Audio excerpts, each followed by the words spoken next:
hidrante las gotas caen una tras otra. Uno oye, salida de la piedra, el agua clara caer sobre el cántaro. Uno oye rumores, pies que raspan el suelo, que caminan, que van y vienen. Las gotas siguen cayendo sin cesar. El cántaro se desborda haciendo rodar el agua sobre un suelo mojado. Despierta, le dicen.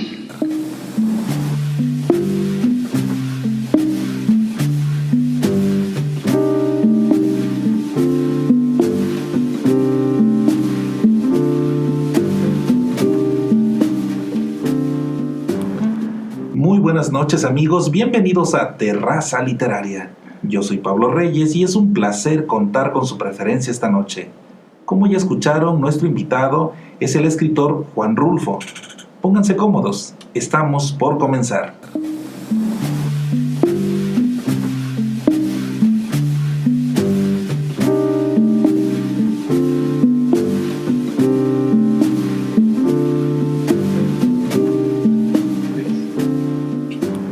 Juan Nepomuceno Carlos Pérez Rulfo Vizcaíno, conocido como Juan Rulfo, nació en la aldea de Apulco el 16 de mayo de 1917 en el estado de Jalisco, México, registrado en Sayula, y vivió parte de su infancia en la población de San Gabriel.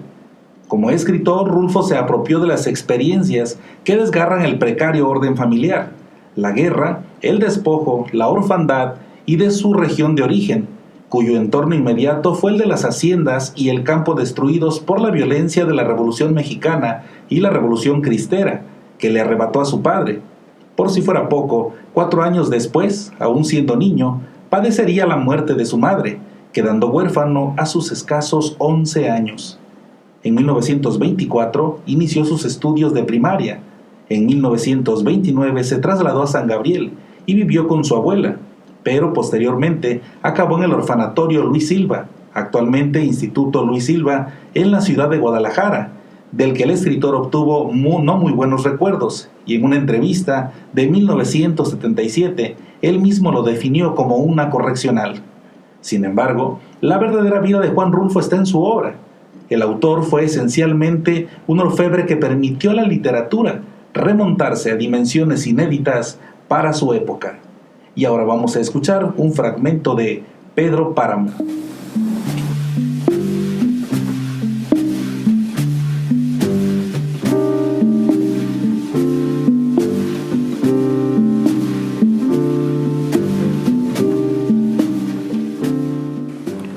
En el hidrante las gotas caen una tras otra. Uno oye, salida de la piedra, el agua clara caer sobre el cántaro. Oye rumores, pies que raspan el suelo, que caminan, que van y vienen. Las gotas siguen cayendo sin cesar. El cántaro se desborda haciendo rodar el agua sobre un suelo mojado. Despierta, le dicen. Reconoce el sonido de la voz.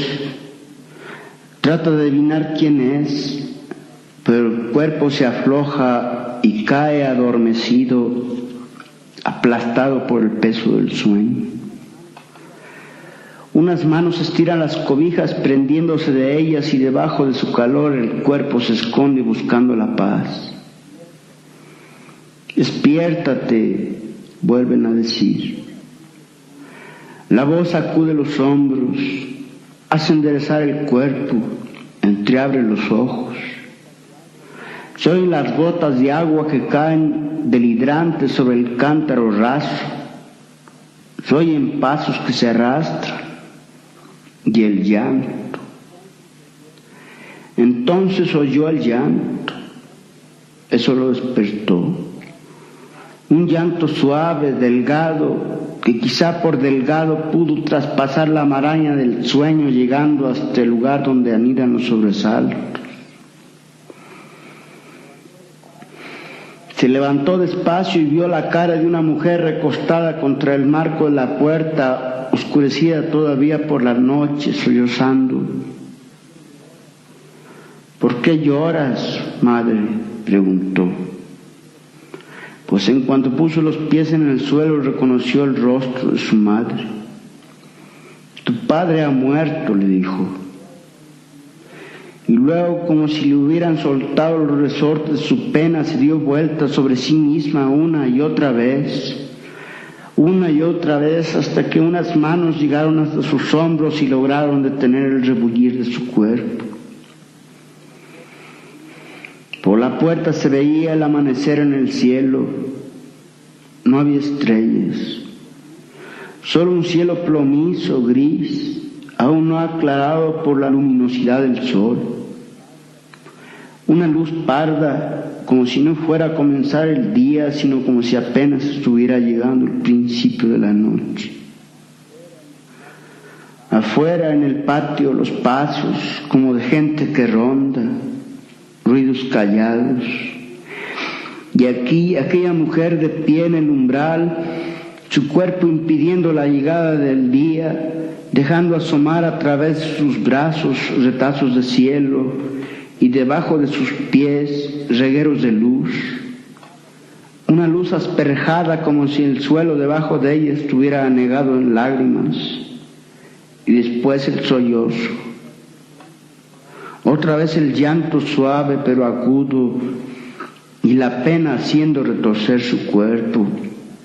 Han matado a tu padre. ¿Y a ti quién te mató, madre?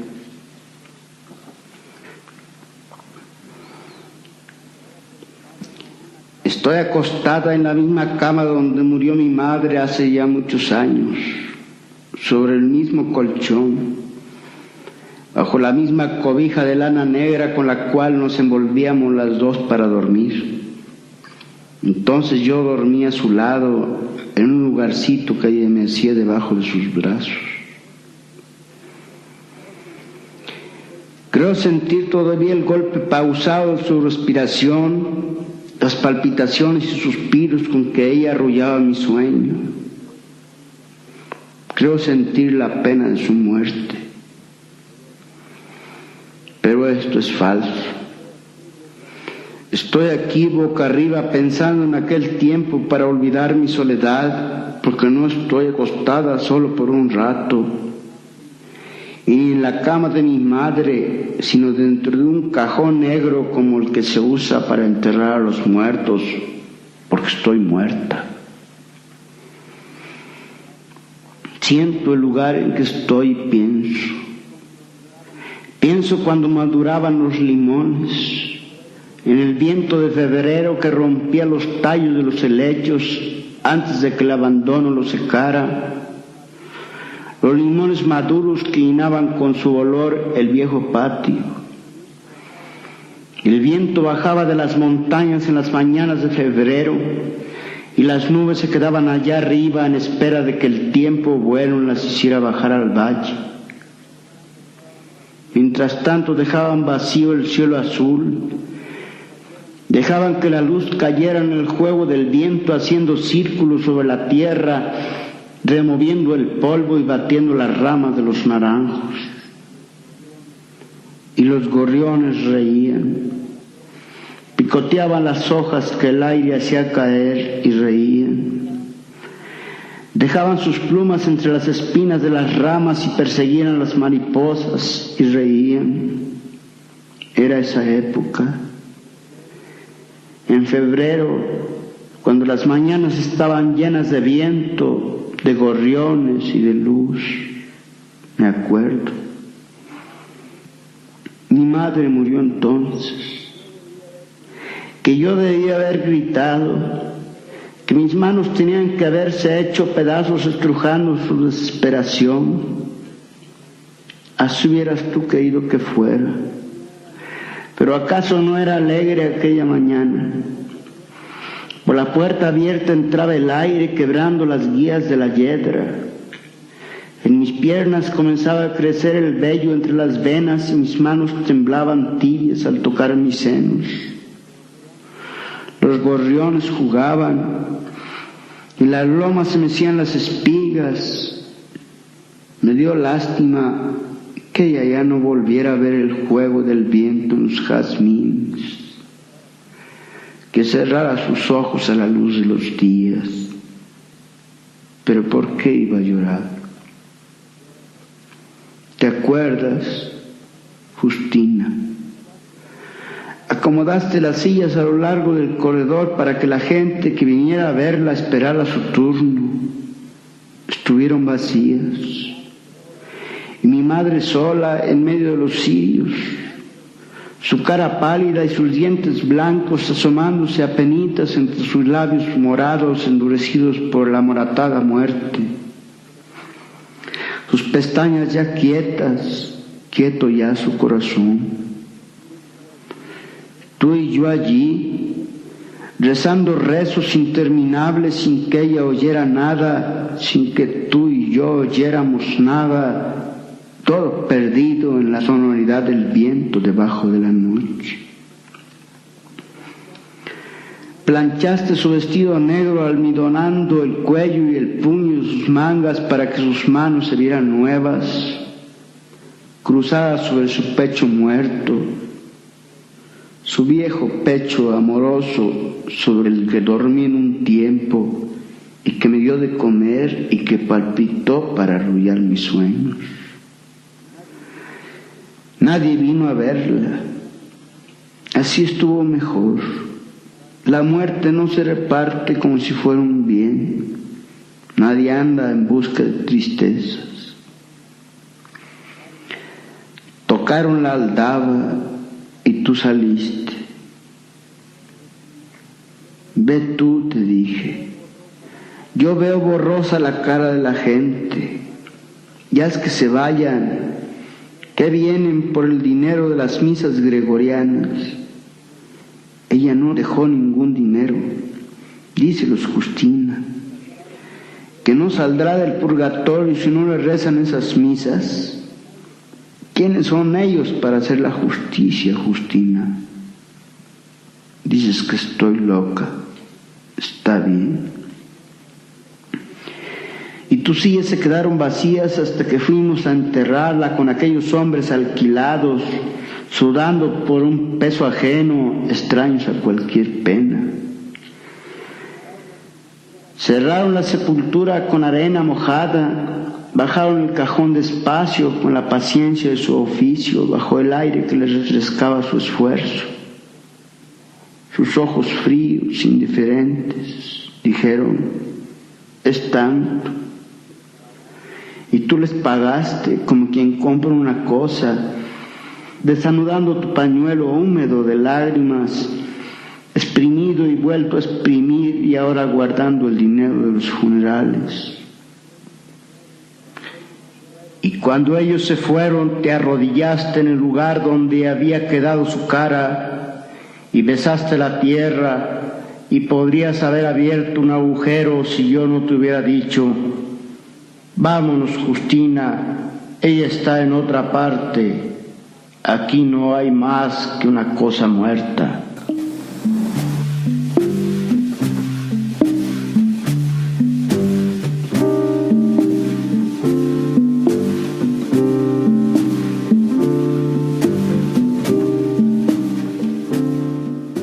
Novelista, cuentista, fotógrafo, editor, a Rulfo se le conoce sobre todo por su volumen de cuentos El Llano en Llamas, de 1953, y su primer novela Pedro Páramo, de 1955.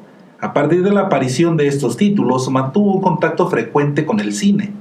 Su segunda novela, El Gallo de Oro, en 1958, el cortometraje El Despojo, de 1959, y su participación en el filme La Fórmula Secreta, de 1964, son producto de ello.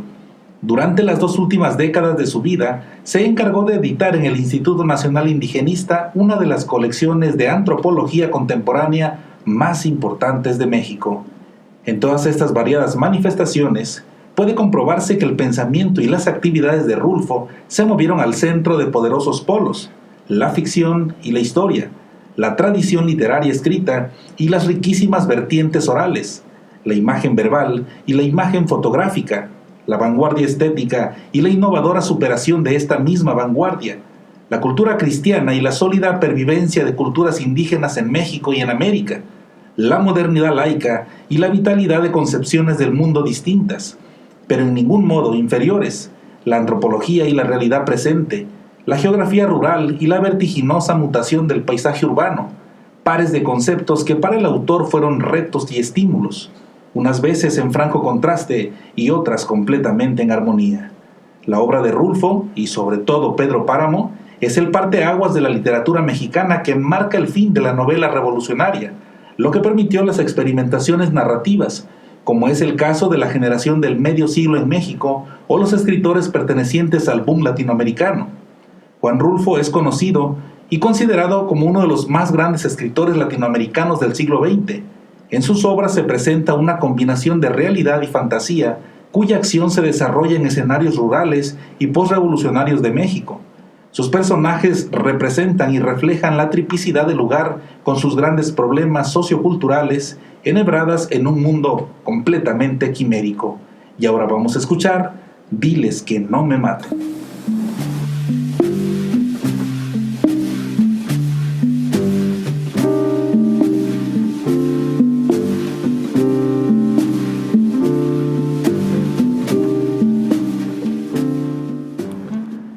Diles que no me maten. Diles que no me maten, Justino. Anda, vete a decirles eso, que por caridad. Así diles. Diles que lo hagan por caridad. No puedo. Hay un sargento que no quiere oír hablar nada de ti. Haz que te oiga. Date tus mañas y dile que para sustos ya estuvo bueno. Dile que lo haga por caridad de Dios. No se trata de sustos. Parece que te van a matar de a de veras y yo ya no quiero volver allá. Anda otra vez. Solamente otra vez a ver qué consigues. No tengo ganas de ir. Según eso yo soy tu hijo. Y si voy mucho con ellos, acabarán por saber quién soy. Y les dará por afusilarme a mí también. Es mejor dejar las cosas de este tamaño. Anda, Justino, diles que tengan tantita lástima de mí, no más eso diles. Justino apretó los dientes y movió la cabeza diciendo, no. Y siguió sacudiendo la cabeza durante mucho rato. Dile al sargento que te deje ver al coronel y cuéntale lo viejo que estoy. Lo poco que valgo. ¿Qué ganancia sacará con matarme? Ninguna ganancia. Al fin y al cabo, él debe de tener un alma. Dile que lo haga por la bendita salvación de su alma. Justino se levantó de la pila de piedras en que estaba sentado y caminó hasta la puerta del corral. Luego se dio vuelta para decir, voy pues, pero si de perdida me afusilan a mí también, ¿quién cuidará de mi mujer y de mis hijos? La providencia, Justino, ella se encargará de ellos. Ocúpate de ir allá y ver qué cosas haces por mí. Eso es lo que urge. Lo habían traído de madrugada y ahora era ya entrada la mañana y él seguía todavía allí amarrado en un horcón esperando. No se podía estar quieto. Había hecho el intento de dormir un rato para apaciguarse, pero el sueño se le había ido. También se le había ido el hambre. No tenía ganas de nada. solo de vivir.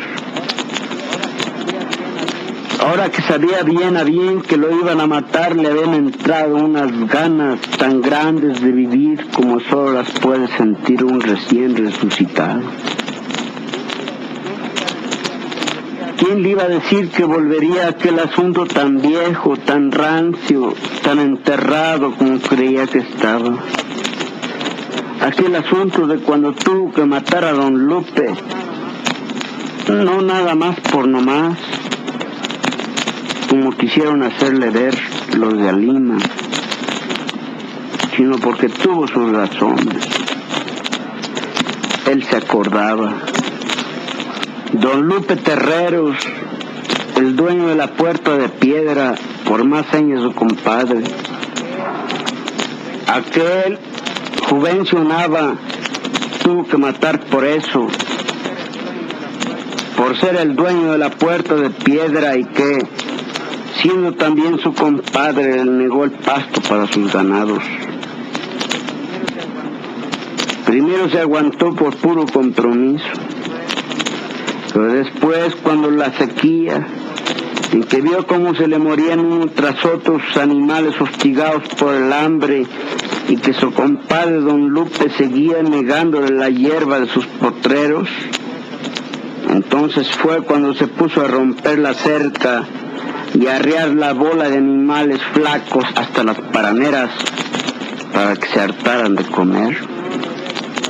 Y eso no le había gustado a don Lupe, que mandó tapar otra vez la cerca para que él, Juvencio Nava, le volviera a abrir otra vez el agujero. Así de día se tapaba el agujero y de noche se volvía a abrir, mientras el ganado estaba allí, siempre pegado a la cerca, siempre esperando aquel ganado suyo que antes nomás se vivía oliendo el pasto sin poder probarlo. Y él y don Lupe alegaban y volvían a alegar sin llegar a ponerse de acuerdo. Hasta que una vez don Lupe le dijo: mira, Juvencio, otro animal más que metas al potrero y te lo mato. Y él le contestó: mire, don Lupe, yo no tengo la culpa de que los animales busquen su acomodo. Ellos son inocentes, ahí se lo haga si me los mata. Y me mató un ovillo. Eso pasó hace 35 años, por marzo, porque ya en abril andaba yo en el monte corriendo del exhorto. No me valieron ni las 10 vacas que le di al juez, ni el embargo de mi casa para pagarle la salida de la cárcel. Todavía después se pagaron con lo que quedaba nomás por no perseguirme, aunque de todos modos me perseguían. Por eso me vine a vivir junto con mi hijo a este otro terrenito que yo tenía y que se nombra Palo de Venado. Y mi hijo creció y se casó con la nuera Ignacia y tuvo ya 8 hijos. Así que la cosa ya va para viejo. Y según eso debería estar olvidada. Pero según eso no lo está.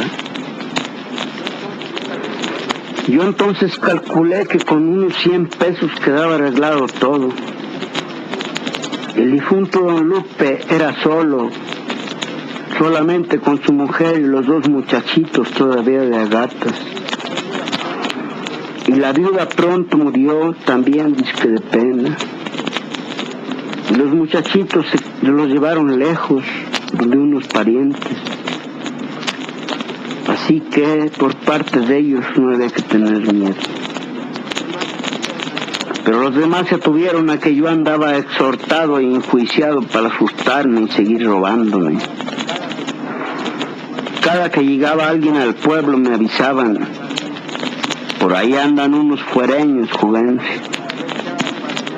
Y yo echaba pa'l monte, entreverándome entre los madroños y pasándome los días comiendo solo verdolagas. A veces tenía que salir a la medianoche como si me fueran correteando los perros. Eso duró toda la vida, No fue un año ni dos, fue toda la vida. Y ahora habían ido por él, cuando no esperaba ya a nadie, confiaba en el olvido en que lo tenía la gente, creyendo que al menos sus últimos días los pasaría tranquilo. Al menos esto pensó, conseguiré con estar viejo. Me dejarán en paz. Se había dado a esta esperanza por entero. Por eso era que le costaba trabajo imaginar morir así, de repente, a estas alturas de su vida, después de tanto pelear para librarse de la muerte, de haberse pasado su mejor tiempo tirando de un lado para otro, arrastrado por los sobresaltos, y cuando su cuerpo había acabado por ser un puro pellejo corrioso, curtido por los malos días en que tuvo que andar escondiéndose de todo. Por si acaso, no había dejado hasta que se le fuera su mujer. Aquel día en que amaneció con la nueva de que su mujer se le había ido, ni siquiera le pasó por la cabeza la intención de salir a buscarla. Dejó que se fuera sin indagar para nada, ni con quién ni para dónde, con tal de no bajar al pueblo. Dejó que se fuera como se le había ido todo lo demás sin meter las manos. Ya lo único que le quedaba para cuidar era la vida, y ésta la conservaría como diera lugar. No podía dejar que lo mataran, no podía, mucho menos ahora.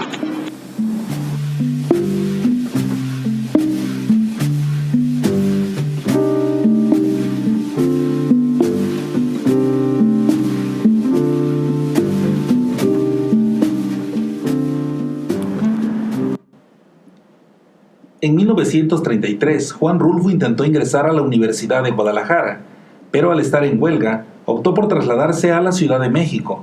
Asistió de oyente al Colegio San Ildefonso. En 1934 comenzó a escribir sus trabajos literarios y a colaborar en la revista América. A partir de 1938, viajó por algunas regiones del país, en comisiones de servicio de la Secretaría de Gobernación, y comenzó a publicar sus cuentos más relevantes en revistas literarias.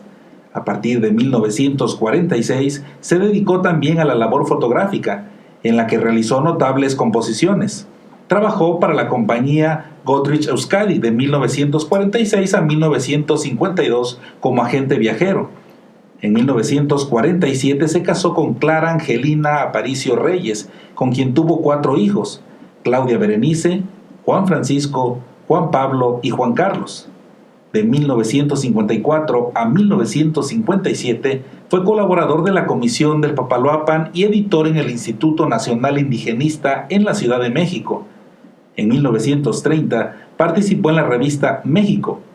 En 1945 publicó para la revista Pan de Guadalajara los cuentos La vida no es muy seria en sus cosas y Nos han dado la tierra, así como Macario. Establecido en la Ciudad de México, en 1946 se publicó el cuento Macario en la revista América. En 1948 se publicó La cuesta de las comadres y en 1950 Talpa y el llano en llamas. En 1951 la revista América publicó el cuento Diles que no me maten. Y en 1953 el Fondo de Cultura Económica integró el llano en llamas, al que pertenece el cuento Nos han dado la tierra, en la colección Letras Mexicanas.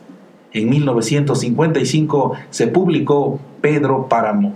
Y ahora vamos a escuchar otro fragmento de Diles que no me maten.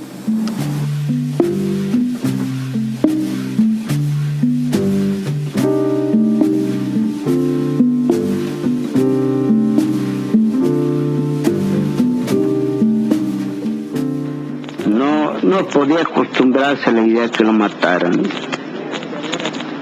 Tenía que haber alguna esperanza. En algún lugar podría aún quedar alguna esperanza.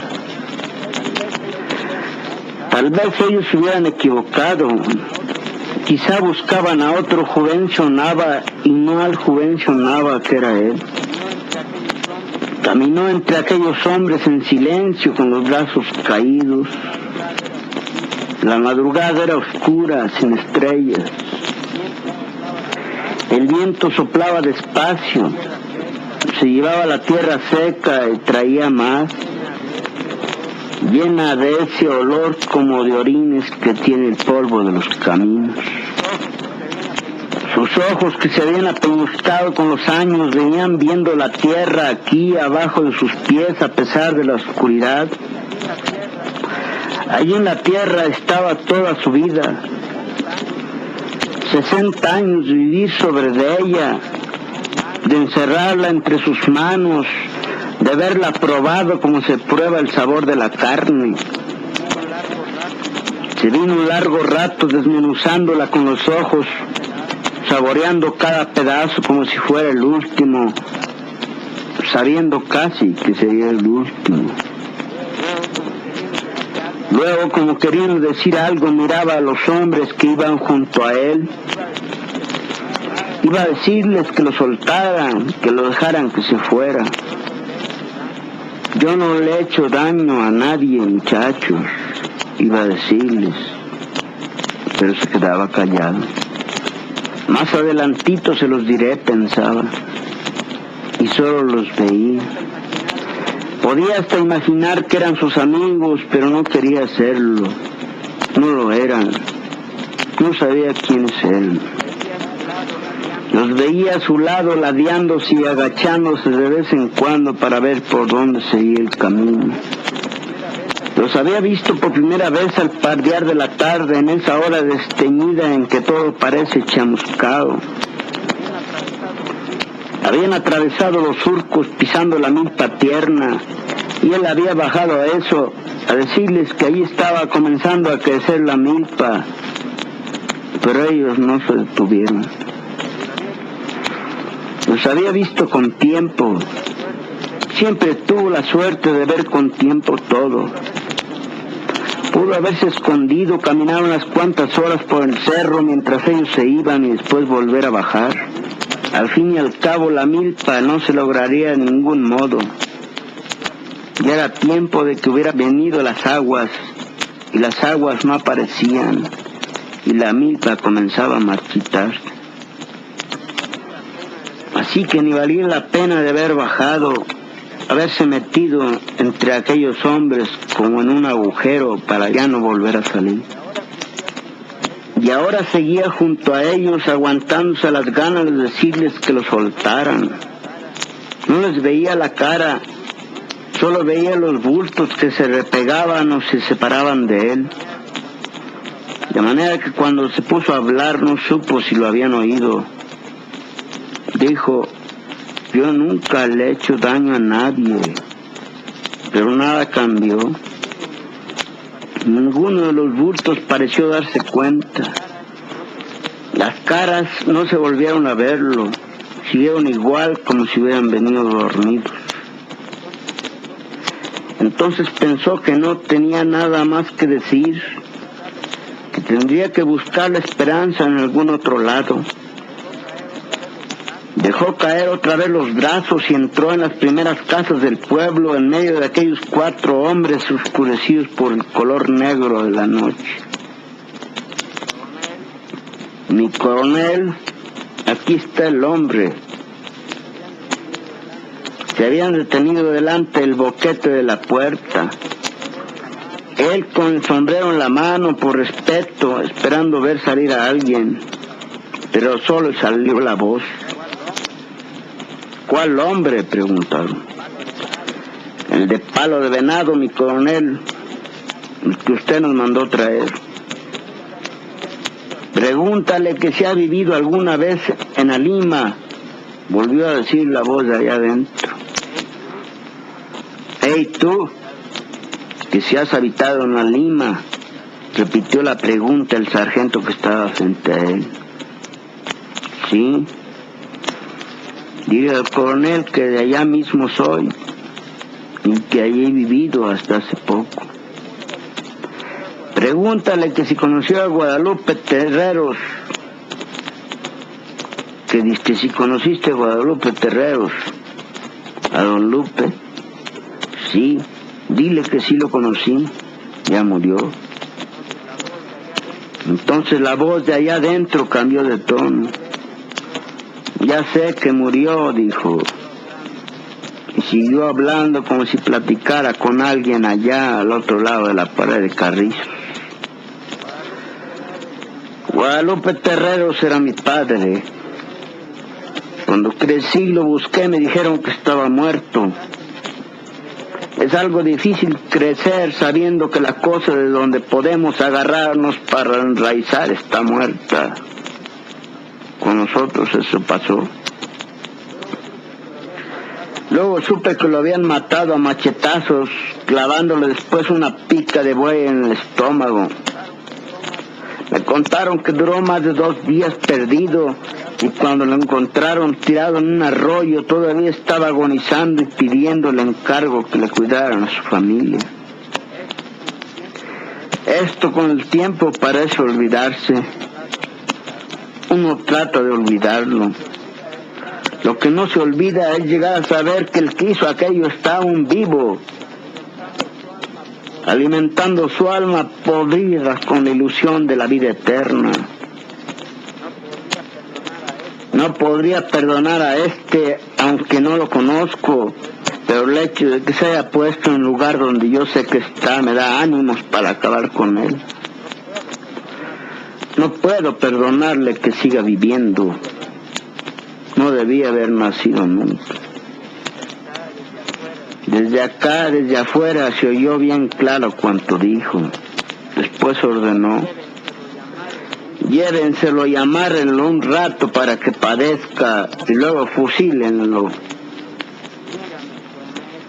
Mírame, coronel, pidió él.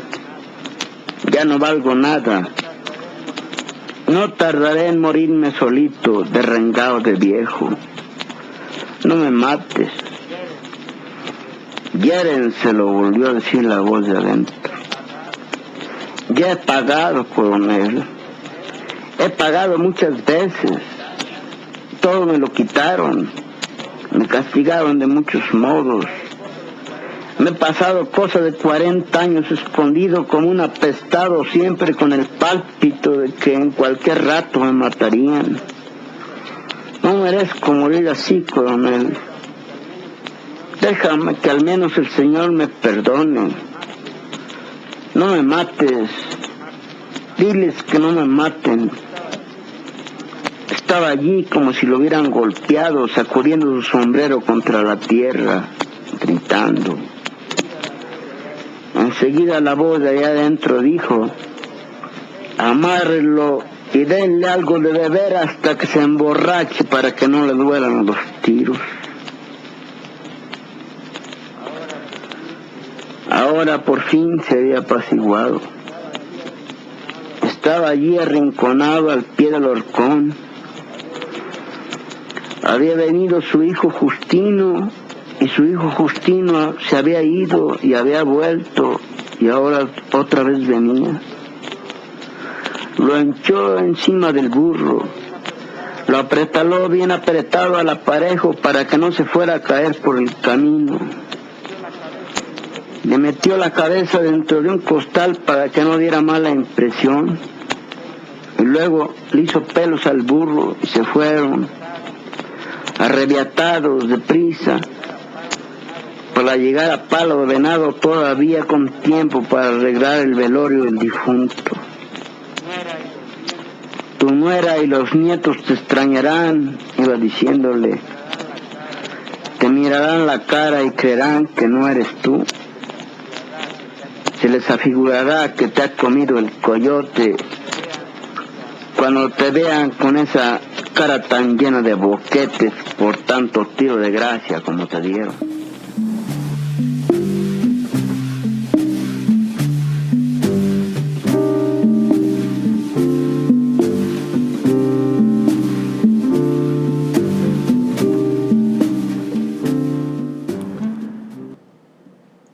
La obra de Juan Rulfo le valió reconocimiento en todo el mundo de habla española, el que se concretó en premios tan importantes como el Nacional de Letras en 1970 y el Príncipe de Asturias de España de 1983.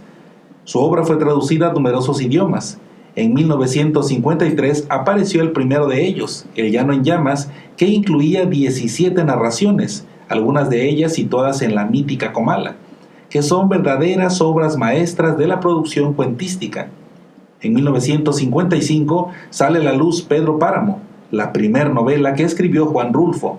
El acontecimiento señala el final del lento proceso que ha ocupado al escritor durante años y que demuestra toda la riqueza y diversidad de la formación literaria. Una formación que ha asimilado deliberadamente las más diversas literaturas extranjeras, desde los modernos autores escandinavios hasta las producciones rusas o estadounidenses. Entre 1956 y 1958 escribió su segunda novela, El Gallo de Oro, que no fue publicada hasta 1980. Y ahora vamos a escuchar un fragmento de Lubina.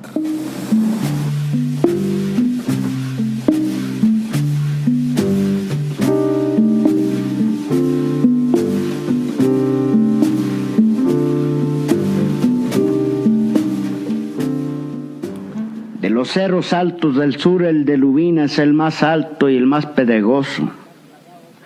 Está plagado de esa piedra gris con que se hace la cal, pero en Lubina no hacen cal con ella ni le sacan ningún provecho. Ahí la llaman piedra cruda y la loma que sube hacia Lubina la nombran cuesta de la piedra cruda. El aire y el sol se han encargado de desmenuzarla de modo que la tierra de por allí es blanca y brillante como si estuviera rociada siempre por el rocío del amanecer. Aunque esto es un puro decir, porque en Lubina los días son tan fríos como las noches y el rocío se cuaja en el cielo antes que llegue a caer sobre la tierra. Y la tierra es empinada, se desgaja por todos lados en barrancas hondas de un fondo que se pierde de tan lejano. Dicen los de Lubina que de aquellas barrancas suben los sueños, pero yo lo único que vi subir fue el viento en tremolina, como si allá abajo lo tuvieran encañonado en tubos de carrizo. Un viento que no deja crecer ni a las dulcamaras, esas plantitas tristes que apenas si pueden vivir un poco untadas a la tierra, agarradas con todas sus manos al despeñadero de los montes. Solo a veces, allí donde hay un poco de sombra, escondido entre las piedras, florece el chicalote con sus amapolas blancas, pero el chicalote pronto se marchita. Entonces uno lo oye rasguñando el aire con sus ramas espinosas, haciendo un ruido como el de un cuchillo sobre una piedra de afilar. Ya mirará usted ese viento que sopla sobre Lubina. Es pardo. Dicen que porque arrastra arena de volcán, pero lo cierto es que es un aire negro. Ya lo verá usted. Se planta en Lubina prendiéndose de las cosas como si las mordiera. Y sobran días en que se lleva el techo de las casas como si llevara un sombrero de petate, dejando los paredones lisos, descobijados. Luego rasca como si tuviera uñas. Uno lo oye a mañana y tarde, hora tras hora, sin descanso, raspando las paredes, arrancando tecatas de tierra, escarbando con su pala picuda por debajo de las puertas, hasta sentirlo bullir dentro de uno como si se pusiera a remover los goznes de nuestros mismos huesos. Ya lo verá usted. El hombre aquel que hablaba se quedó callado un rato mirando hacia afuera. Hasta ellos llegaba el sonido del río pasando sus crecidas aguas por las ramas de los camichines, el rumor del aire moviendo suavemente las hojas de los almendros, y los gritos de los niños jugando en el pequeño espacio iluminado por la luz que salía de la tienda. Los comejenes entraban y rebotaban contra la lámpara de petróleo, cayendo al suelo con las alas chamuscadas, y afuera seguía avanzando la noche. Oye, Camilo, mándanos otras 2 cervezas más, volvió a decir el hombre. Después añadió: otra cosa, señor, nunca verá usted un cielo azul en Lubina. Ahí todo el horizonte está desteñido, nublado siempre por una mancha caliginosa que no se borra nunca. Todo el lomerío pelón, sin un árbol, sin una cosa verde para descansar los ojos, todo envuelto en el calín ceniciento. Usted verá eso. Aquellos cerros apagados como si estuvieran muertos y Lubina en más alto, coronándolo con su blanco caserío como si fuera una corona de muerto. Los gritos de los niños se acercaron hasta meterse dentro de la tienda. Eso hizo que el hombre se levantara fuera de la puerta y les dijera: váyanse más lejos, no interrumpan. Sigan jugando pero sin armar alboroto. Luego dirigiéndose otra vez a la mesa se sentó y dijo: pues sí, como le estaba diciendo, allá llueve poco. A mediados de año llegan unas cuantas tormentas que azotan la tierra y la desgarran, dejando nada más el pedregal flotando encima del tepetate. Es bueno ver entonces cómo se arrastran las nubes, cómo andan de un cerro a otro dando tumbos como si fueran vejigas infladas, rebotando y pegando de truenos igual que si se quebraran en el filo de las barrancas. Pero después de 10 o 12 días se van y no regresan sino al año siguiente, y a veces se da el caso de que no regresen en varios años. Sí, llueve poco, tampoco casi nada, tanto que la tierra, además de estar reseca y achicada como cuero viejo, se ha llenado de rajaduras y de esa cosa que allí llaman pasojos de agua, que no son sino terrones endurecidos como piedras filosas. Bebió la cerveza hasta dejar solo burbujas de espuma en la botella y siguió diciendo: por cualquier lado que se le mire, Lubina es un lugar muy triste. Usted que va para allá se dará cuenta. Yo diría que es el lugar donde anida la tristeza, donde no se conoce la sonrisa, como si a toda la gente se le hubiera entablado la cara. Y usted, si quiere, puede ver esa tristeza a la hora que quiera. El aire que ahí sopla la revuelve, pero no se la lleva nunca. Está allí, como si allí hubiera nacido. Y hasta se puede probar y sentir porque está siempre encima de uno, apretada contra de uno, y porque es oprimente como una gran cataplasma sobre la viva carne del corazón. Dicen los de allí que cuando llena la luna ven de bulto la figura del viento recorriendo las calles de Lubina, llevando a rastras una cobija negra. Pero yo siempre lo que llegué a ver cuando había luna en Lubina fue la imagen del desconsuelo, siempre. Pero tómese su cerveza. Veo que no le ha dado ni siquiera una probadita. Tómesela. O tal vez no le guste así tibia como está. Y es que aquí no hay de otra. Yo sé que así sabe mal, que agarra un sabor como a miados de burro. Aquí uno se acostumbra, a fe que allá ni siquiera esto se consigue. Cuando vaya a Lubina la extrañará. Ahí no podrá probar sino un mezcal que ellos hacen con una hierba llamada hojacé, que a los primeros tragos estará usted dando de volteretas como si lo chacamotearan. Mejor toma su cerveza, yo sé lo que le digo. Allá afuera seguía oyéndose el batallar del río, el rumor del aire, los niños jugando. Parecía ser aún temprano en la noche. El hombre se había ido a asomar una vez más a la puerta y había vuelto. Ahora venía diciendo: resulta fácil ver las cosas desde aquí, meramente traídas por el recuerdo, pero no tienen parecido ninguno. Pero a mí no me cuesta ningún trabajo seguir hablando de lo que sé, tratándose de Lubina. Allá viví, allá dejé la vida. Fui a ese lugar con mis ilusiones cabales y volví viejo y acabado. Y ahora usted va para allá. Está bien.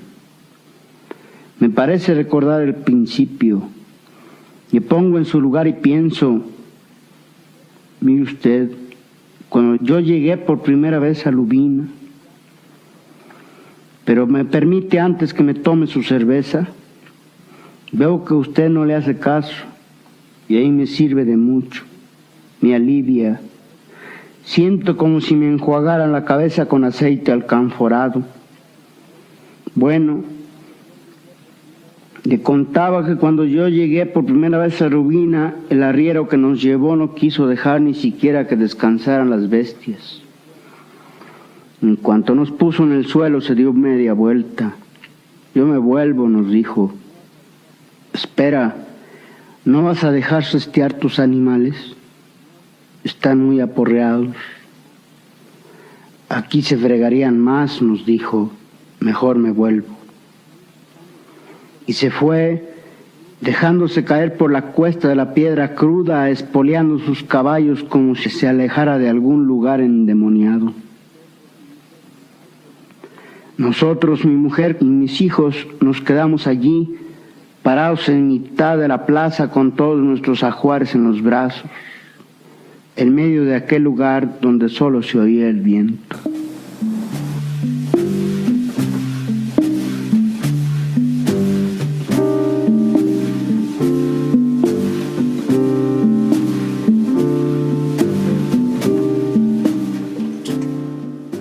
Después de haber concluido sus 2 novelas, Rulfo abandonó la escritura de libros. En marzo de 1974, durante un diálogo estudiantil en la Universidad Central de Venezuela, Rulfo justificó ese abandono con la muerte de su tío Celerino, quien le platicaba todo según las palabras de Rulfo. El tío Celerino existió realmente y, con él, Rulfo recorrió muchos pueblos y escuchó sus historias, las cuales eran consideradas como fantasiosas. Y ahora vamos a escuchar otro fragmento de Lubina.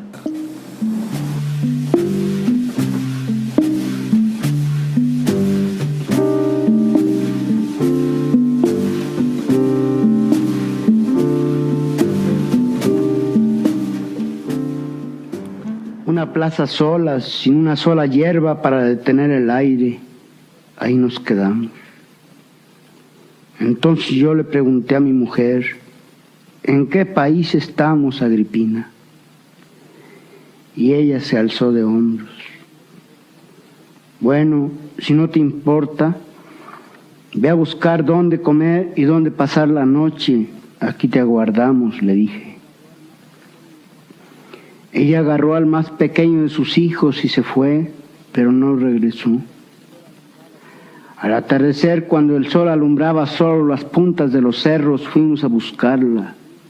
Anduvimos por los callejones de Lubina hasta que la encontramos metida en la iglesia, sentada mero en medio de aquella iglesia solitaria con el niño dormido entre sus piernas.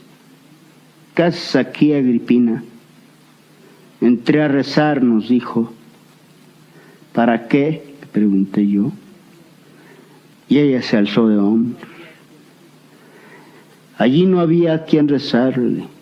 Era un jacalón vacío, sin puertas, nada más con unos socavones abiertos y un techo resquebrajado por donde se colaba el aire como por un sedazo.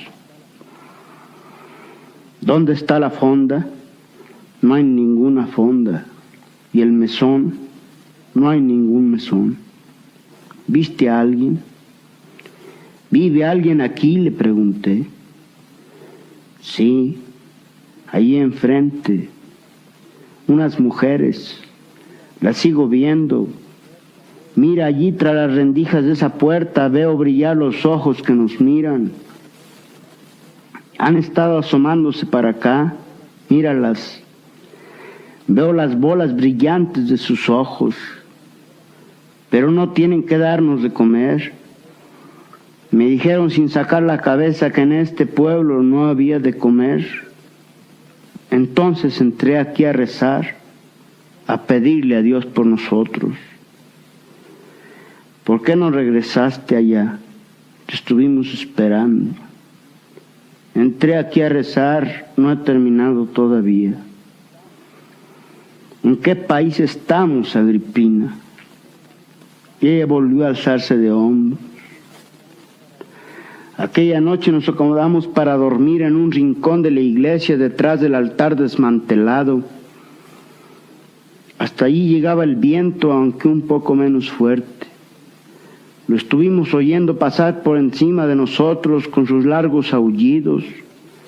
Lo estuvimos oyendo entrar y salir por los huecos socavones de las puertas, golpeando con sus manos de aire las cruces de los viacrucis.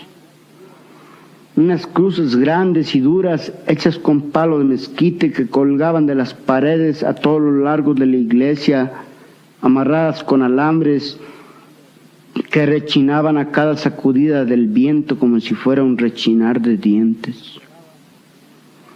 Los niños lloraban porque no los dejaba dormir el miedo, y mi mujer tratando de retenerlos a todos entre sus brazos, abrazando su manojo de hijos, y yo allí sin saber qué hacer.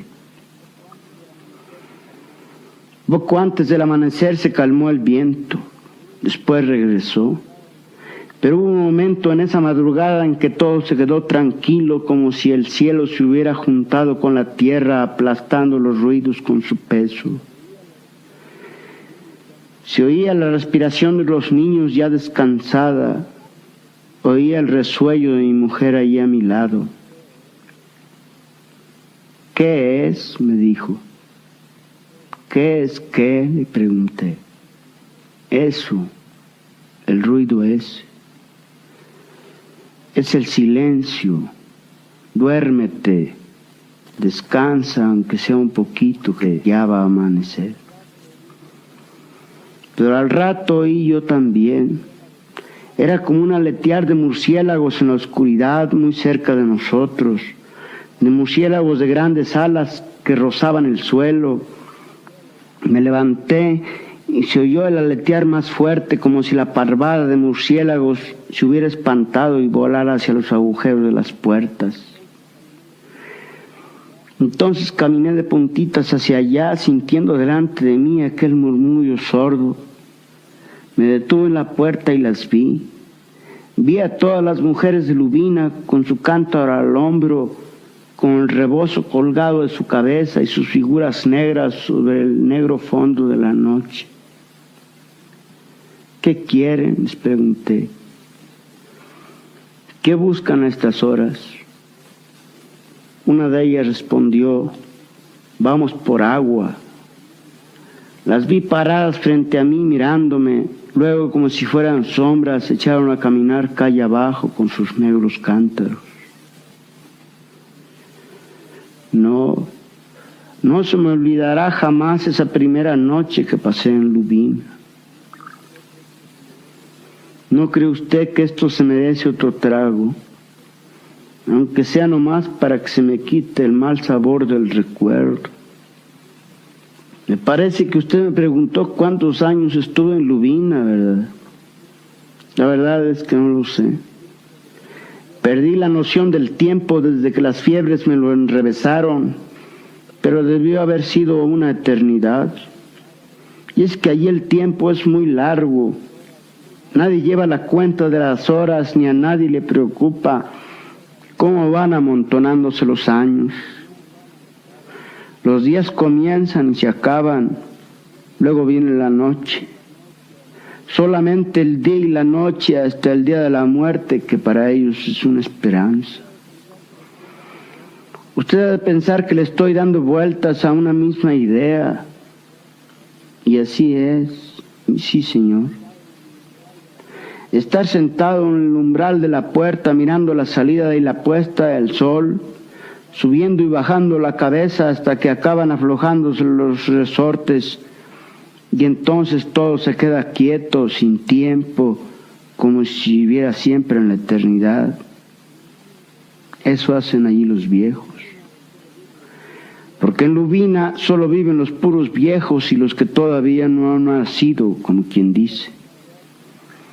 Y mujeres sin fuerzas, casi trabadas de tan flacas. Los niños que han nacido allí se han ido. Apenas les clarea el alba y ya son hombres. Como quien dice, pegan el brinco del pecho de la madre al asadón y desaparecen de Lubina. Así es allí la cosa. Solo quedan los puros viejos y las mujeres solas, o con un marido que anda donde solo Dios sabe dónde. Vienen de vez en cuando como las tormentas de que le hablaba. Se oye un murmullo en todo el pueblo cuando regresan y uno como gruñido cuando se van. Dejan el costal del bastimento para los viejos y plantan otro hijo en el vientre de sus mujeres y ya nadie vuelve a saber de ellos sino al año siguiente y a veces nunca. Es la costumbre. Ahí le dicen la ley, pero es lo mismo. Los hijos se pasan la vida trabajando para los padres como ellos trabajaron para los suyos y como quién sabe cuántos atrás de ellos cumplieron con su ley. Mientras tanto, los viejos aguardan por ellos y por el día de la muerte, sentados en sus puertas con los brazos caídos, movidos solo por esa gracia que es la gratitud del hijo, solos en aquella soledad de Lubina. Un día traté de convencerlos de que se fueran a otro lugar donde la tierra fuera buena. Vámonos de aquí, les dije.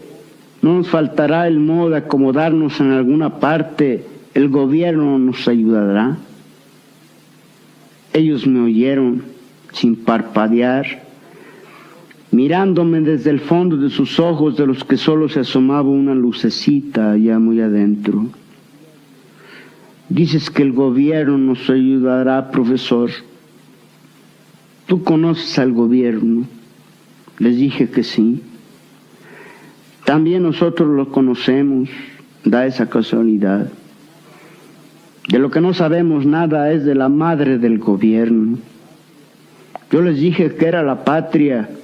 Ellos movieron la cabeza diciendo que no, y se rieron. Fue la única vez que he visto reír a la gente de Lubina. Pelaron sus dientes molenques y me dijeron que no, que el gobierno no tenía madre. Y tienen razón, sabe usted.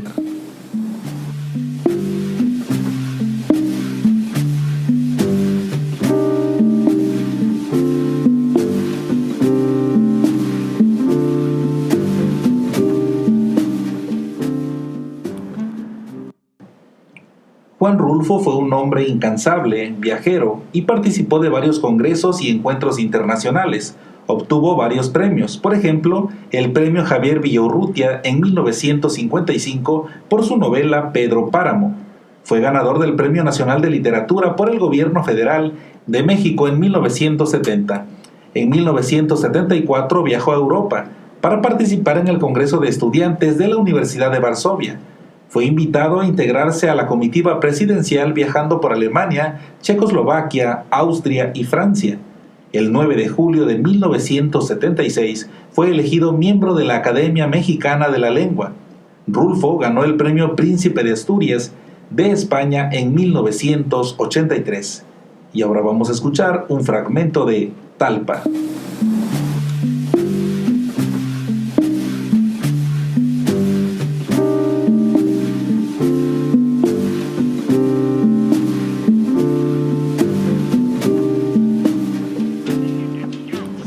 Natalia se metió entre los brazos de su madre y lloró largamente allí con un llanto quedito. Era un llanto aguantado por muchos días, guardado hasta ahora que regresamos a Cenzontla y vio a su madre y comenzó a sentirse con ganas de consuelo. Sin embargo, antes, entre los trabajos de tantos días difíciles, cuando tuvimos que enterrar a Tanilo en un pozo de la tierra de Talpa sin que nadie nos ayudara, cuando ella y yo, los dos solos, juntamos nuestras fuerzas y nos pusimos a escarbar la sepultura y desenterrando los terrones con nuestras manos, dándonos prisa para esconder pronto a Tanilo dentro del pozo y que no siguiera espantando a nadie con el olor de su aire lleno de muerte. Entonces lloró. Y después, al regreso, cuando nos vinimos caminando de noche sin conocer el sosiego, andando a tientas como dormidos y pisando con pasos que parecían golpes sobre la sepultura de Tanilo. En ese entonces, Natalia parecía estar endurecida y traer el corazón apretado para no sentirlo bullir dentro de ella. Pero de sus ojos no salió ninguna lágrima. Vino a llorar hasta aquí arrimada a su madre, solo para acongojarla y que supiera que sufría. Acongojándonos de paso a todos, porque yo también sentí ese llanto de ella dentro de mí, como si estuviera exprimiendo el trapo de nuestros pecados. Porque la cosa es que a Tanilo Santos, entre Natalia y yo, lo matamos. Lo llevamos a Talpa para que se muriera, y se murió.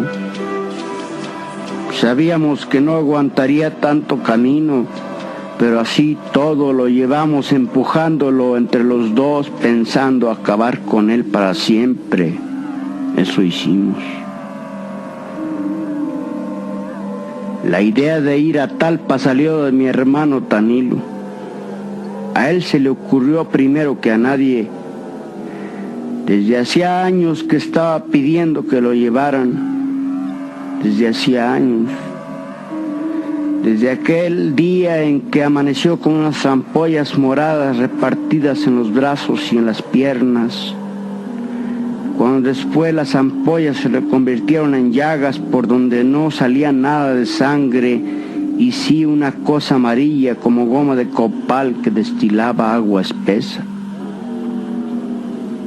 Desde entonces me acuerdo muy bien que nos dijo cuánto miedo sentía de no tener ya remedio. Para eso quería ir a ver a la Virgen de Talpa, para que ella con su mirada le curara sus llagas. Aunque sabía que Talpa estaba lejos y que tendríamos que caminar mucho debajo del sol de los días y del frío de las noches del marzo, así todo quería ir. La Virgencita le daría el remedio para aliviarle de aquellas cosas que nunca se secaban. Ella sabía hacer eso, lavar las cosas, ponerlo todo nuevo de nueva cuenta como un campo recién llovido. Y allí frente a ella se acabarían sus males. Nada le dolería ni le volvería a doler más. Eso pensaba él. Y de eso nos agarramos Natalia y yo para llevarlo. Yo tenía que acompañar a Tanilo porque era mi hermano. Natalia tendría que ir también de todos modos porque era su mujer. Tenía que ayudarlo llevándolo del brazo, sopesándolo a la ida y tal vez a la vuelta sobre sus hombros mientras él arrastraba su esperanza. Yo sabía desde antes lo que había dentro de Natalia. Conocía algo de ella. Sabía, por ejemplo, que sus piernas redondas, duras y calientes como piedras al sol del mediodía, estaban solas desde hacía tiempo. Ya conocía yo eso. Habíamos estado juntos muchas veces, pero siempre la sombra de Tanilo nos separaba. Sentíamos que sus manos ampolladas se metían entre nosotros y se llevaban a Natalia para que lo siguiera cuidando, y así sería siempre mientras él estuviera vivo. Yo sé ahora por qué Natalia está arrepentida de lo que pasó, y yo también lo estoy, pero eso no nos salvará del remordimiento ni nos dará ninguna paz nunca. No podrá tranquilizarnos saber que Tanilo se hubiera muerto de todos modos porque ya le tocaba, y que de nada había servido ir a Talpa, tan allá, tan lejos, pues casi es seguro que si hubiera muerto igual allá que aquí, o quizá tantito después aquí que allá, porque todo lo que se mortificó por el camino y la sangre que perdió de más y el coraje y todo, todas esas cosas juntas fueron las que lo mataron más pronto. Lo malo está en que Natalia y yo lo llevamos a empujones, cuando él ya no quería seguir, cuando sintió que era inútil seguir y nos pidió que lo regresáramos. A estirones lo levantábamos del suelo para que siguiera caminando, diciéndole que ya no podíamos volver atrás. Está ya más cerca Talpa que Sensontla, eso le decíamos. Pero entonces Talpa estaba todavía lejos, más allá de muchos días. Lo que queríamos era que se muriera. No está por demás decir que eso era lo que queríamos desde antes de salir de Sensontla y en cada una de las noches que pasamos en el camino de Talpa. Es algo que no podemos entender ahora, pero entonces era lo que queríamos. Me acuerdo muy bien. Me acuerdo muy bien de esas noches. Primero nos alumbrábamos con ocotes, después dejábamos que la ceniza oscureciera la alumbrada y luego buscábamos, Natalia y yo, la sombra de algo para escondernos de la luz del cielo. Así nos arrimábamos a la soledad del campo, fuera de los ojos de Tanilo y desaparecidos en la noche. Y la soledad aquella nos empujaba uno al otro. A mí me ponía entre los brazos el cuerpo de Natalia y a ella eso le servía de remedio. Sentía como si descansara. Se olvidaba de muchas cosas y luego se quedaba adormecida y con el cuerpo sumido en un gran alivio. Siempre sucedía que la tierra sobre la que dormíamos estaba caliente. Y la carne de Natalia, la esposa de mi hermano Tanilo, se calentaba enseguida con el calor de la tierra. Luego aquellos dos calores juntos quemaban y lo hacían a uno despertar de su sueño. Entonces mis manos iban detrás de ella, iban y venían por encima de ese como rescoldo que era ella, primero suavemente, pero después la apretaban como si quisieran exprimirle la sangre. Así, una y otra vez, noche tras noche, hasta que llegaba la madrugada y el viento frío apagaba la lumbre de nuestros cuerpos.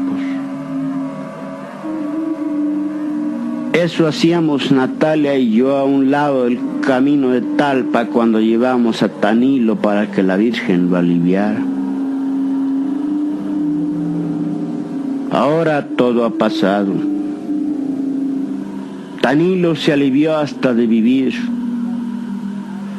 Ya no podrá decir nada del trabajo tan grande que le costaba vivir, teniendo aquel cuerpo como emponzoñado, lleno por dentro de agua podrida que le salía por cada rajadura de sus piernas o de sus brazos. Unas llagas así de grandes que se abrían despacito, muy despacito, para luego dejar salir a borbotones un aire como de cosa echada a perder que a todos nos tenía asustados.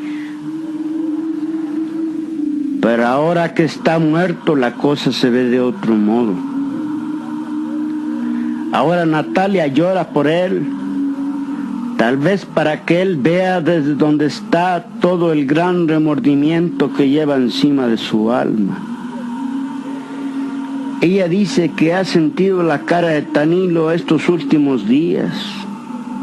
Era lo único que servía de él para ella, la cara de Tanilo, humedecida siempre por el sudor en que lo dejaba el esfuerzo para aguantar sus dolores.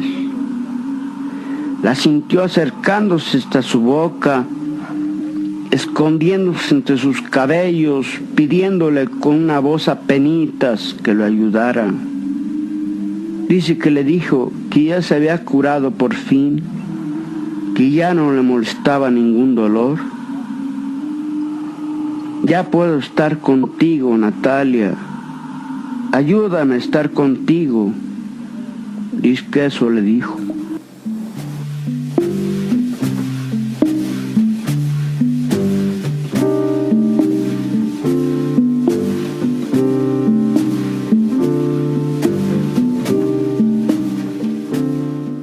Finalmente, Juan Rulfo falleció en la Ciudad de México el 7 de enero de 1986.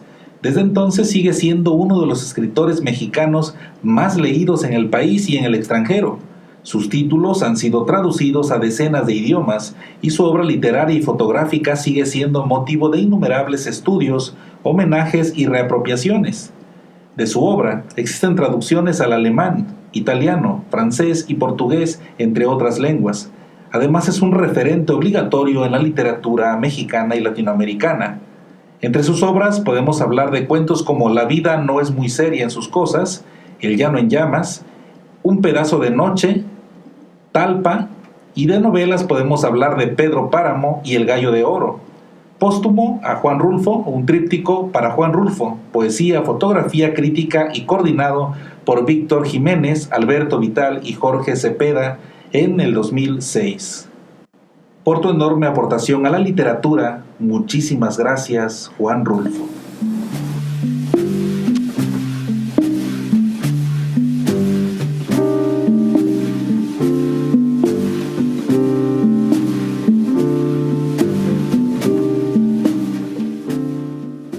Muchas gracias por acompañarme esta noche. Terraza Literaria es un programa de radio de ADN Cultura, auspiciado por el programa Pasaporte de la Secretaría de Cultura de Guerrero. Agradezco infinitamente a Moisés Zurita en la producción, Alfonso Pérez en la dirección general. Yo soy Pablo Reyes, nos escuchamos en una próxima emisión. Hasta entonces.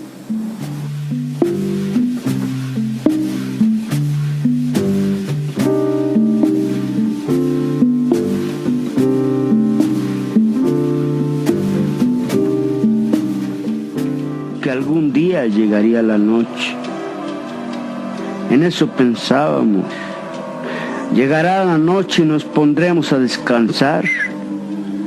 Ahora se trata de cruzar el día, de atravesarlo como sea para correr del calor y del sol. Después nos tendremos. Después. Lo que tenemos que hacer por lo pronto es esfuerzo tras esfuerzo para ir deprisa detrás de tantos como nosotros y delante de otros muchos. De eso se trata. Ya descansaremos bien a bien cuando estemos muertos.